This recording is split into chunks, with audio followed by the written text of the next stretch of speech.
નમસ્કાર. કોઈ પણ સામુદાયિક કાર્યક્રમનું આયોજન કરવું એટલે કે જાણે માથે મોટી જવાબદારી. પણ આજે આપણે જે આયોજનની વાત કરવાના છીએ એ તો ખરેખર અનોખું છે. આપણે એક પરંપરાગત ગુજરાતી રમેલના આયોજનની રમૂજી દુનિયામાં જઈશું અને જોઈશું કે કેવી રીતે એક સીધી સાદી યોજના પણ અસ્તવ્યસ્ત બની જાય છે. હવે એવું લાગશે કે આટલા મોટા આધ્યાત્મિક કાર્યક્રમની શરૂઆત કોઈ મોટી ધાર્મિક વાતથી થઈ હશે, બરાબર ને? પણ ના, આખી વાતની શરૂઆત થાય છે એકદમ આધુનિક સમસ્યાથી, પેટ્રોલના વધતા ભાવથી. એક પાત્ર છે હરિભાઈ. એમની વ્યથા સાંભળો. એ કહે છે કે 3-3 કલાક લાઇનમાં ઊભા રહ્યા અને જેવો વારો આવ્યો તો ખબર પડી કે પેટ્રોલ જ ખતમ. આ કંટાળાથી જ એમણે એક નવું નક્કોર ઇલેક્ટ્રિક સ્કૂટર લઈ લીધું. બસ આ જ નવા બેટરીવાળા સ્કૂટરથી વાત શરૂ થઈ આજના મોંઘવારીના જમાનાની. અને વાતમાં ક્યાંથી ક્યાં પહોંચી ગઈ, એક પરંપરાગત ચિંતા પર આવીને અટકી. અને એ ચિંતા હતી રમેલના આયોજનની. તો હવે આયોજન કરવું હોય તો પરવાનગી કોની લેવાની? આખું ગ્રુપ નક્કી કરે છે કે એવા એક જ વ્યક્તિ પાસે જવું પડશે જે આની મંજૂરી આપી શકે, આપણા ભુવાજી. તો ભાઈ આખી મીટિંગ ગોઠવાય છે સ્થાનિક શામન, એટલે કે જેમને આપણે ભુવાજી કહીએ છીએ, એમના ઘરે. ભુવાજી આખી સભાના કેન્દ્રમાં તો છે જ, પણ કહાણીમાં ટ્વિસ્ટ એ છે કે દૈવી શક્તિ સાથે જોડાણ ધરાવનાર એ એકલા નથી. અને જુઓ, જેવી કોઈએ ભુવાજીની સત્તા પર સવાલ ઉઠાવ્યો, તરત જ બીજું એક પાત્ર આવેશમાં આવી ગયું. અને આ તો ખાલી શરૂઆત છે. આખી મીટિંગમાં વારે આવું થતું રહે છે અને બધું ગૂંચવાઈ જાય છે. આ ઘટનાથી એક વાત તો પાક્કી થઈ ગઈ. હવે જે પણ નિર્ણય લેવાશે એના પર ખાલી કમિટીના લોકો જ નહીં, પણ સીધી આત્માઓ પણ ચર્ચા કરવાની છે. એટલે કે હવે ખરો ખેલ જામશે. ચાલો તો હવે જોઈએ આ આયોજનની અસલી અંધાધૂંધી, જ્યાં દરેક નાની વાત એક મોટો વિવાદ બની જાય છે.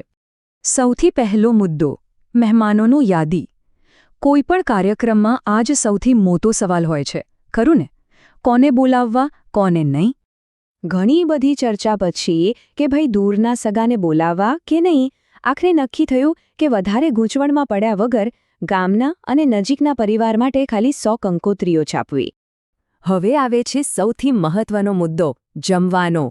કોઈ પણ પ્રસંગની જાન તો જમણવાર જ હોય છે, અને અહીં તો સૂચનાઓનો રીતસરનો વરસાદ થયો.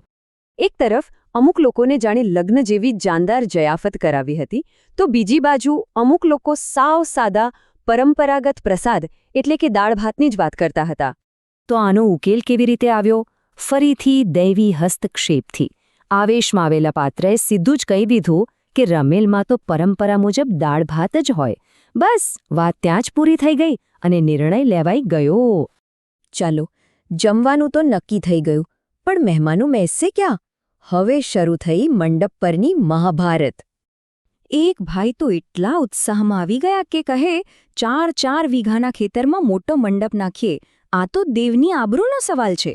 જ્યારે બીજા લોકોએ કહ્યું, અરે ભાઈ, આટલી બધી શી જરૂર છે, થોડા તંબુ બસ છે. મોટા ખર્ચા તો નક્કી થઈ ગયા, પણ હવે ચર્ચા આવી બજેટની નાની પણ એટલી જ મહત્વની વાતો પર. અને અહીં પણ ઓછો વિવાદ નહોતો. જુઓ, ભેટ સોગાદની વાત નીકળી તો મામલો વ્યક્તિગત થઈ ગયો. એક ભાઈ, જેમનો દીકરો હમણાં જ 90,000ના પગાર સાથે પ્રિન્સિપલ બન્યો હતો, એમના પર દબાણ આવ્યું કે ભાઈ, તમે તો થોડા ઉદાર બનો. પણ અંતે ફરીથી માતાજીને પૂછવામાં આવ્યું અને એમણે સાદી ભેટને જ મંજૂરી આપી. આવી જ રીતે બજેટને કાબૂમાં રાખવાનું ચાલુ રહ્યું. કોઈકે કહ્યું 500 કિલો ફૂલ લાવો, તો નક્કી થયું કે ના, 10 કિલો બહુ છે. રાતના નાસ્તામાં પણ વઘારેલા રોટલાને બદલે સાદી પાપડી અને ચા નક્કી થઈ. મતલબ કે આદર પૂરો જાળવવાનો, પણ ખોટો ખર્ચ નહીં કરવાનો. બસ હવે મીટિંગ પૂરી થવાના આરે છે, તો ફટાફટ કોણ શું કામ કરશે એની વહેંચણી અને યોજનાને આખરી આપવાનું શરૂ થયું. જવાબદારીઓ વહેંચાઈ ગઈ. હરિભાઈને આમંત્રણ અને ફંડનું કામ સોંપાયું, મફુજીને મંડપ અને જમવાનું, ખેંગારજીને ફૂલોનું. અને એક વાત પાક્કી થઈ કે ભાઈ, ખર્ચનો હિસાબ દરેકે રાખવાનો છે, પાઈનો. પણ હજી એક છેલ્લો ઝઘડો બાકી હતો.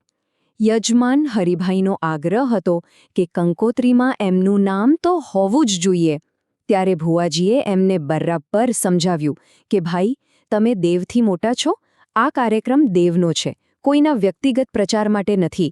અને બસ આટલી બધી દલીલો, ઝઘડાઓ અને અલૌકિક દખલગીરી પછી આખરે એક યોજના બનીને તૈયાર થઈ. આ આખી ઘટના કેટલી સરસ રીતે બતાવે છે કે કેવી રીતે સમાજ, પરંપરા અને લોકોના અહંકાર ભેગા મળીને કંઈક અનોખું અને માનવીય બનાવે છે. આયોજન તો થઈ ગયું, પણ હવે સવાલ એ છે કે શું અસલી કાર્યક્રમ પણ આ મીટિંગ જેટલો જ અસ્તવ્યસ્ત હશે?